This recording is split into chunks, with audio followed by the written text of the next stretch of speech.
which I didn't love. BYU at Iowa State. Cyclones favored by 2.5 points. This one's that line surprised me. And there's a lot going on here. Okay. So I think BYU might be the most surprising unbeaten team in the country. I think a lot of people wrote them off after Jake Retzlaff left. And, we're like, oh, what are they going to do at quarterback? What are they going to do? It still had all these other pieces that I think would have led people to pick them potentially to win the Big 12 had Retzlaff still been there.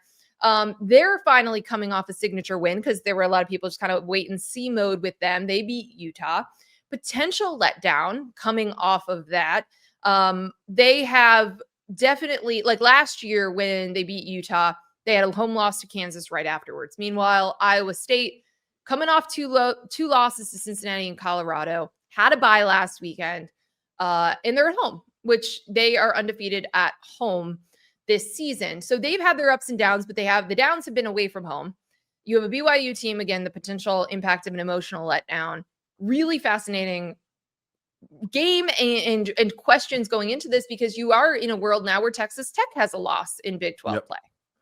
This is going to be one of the games to watch for sure. Obviously, we're talking about it, but I think implications wise, a lot that can be taken away here. One of the notes that you put in, I think, is a great one about the penalties committed by the Cyclones over the last couple of games. They had 7 against Colorado and then 8 before against Cincinnati. And the idea to me is that this was a good time for them to be able to catch their breath because they were playing sloppy football, but they were also a little bit banged up too. And so if you have a more disciplined, healthier Iowa State team, how do you feel about that?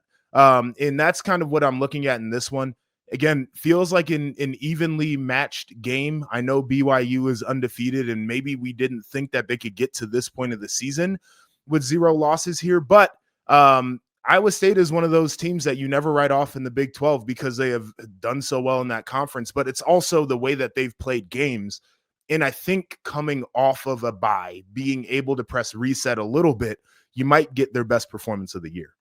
Matt Campbell did say we've got to get back to the fundamentals of what we do.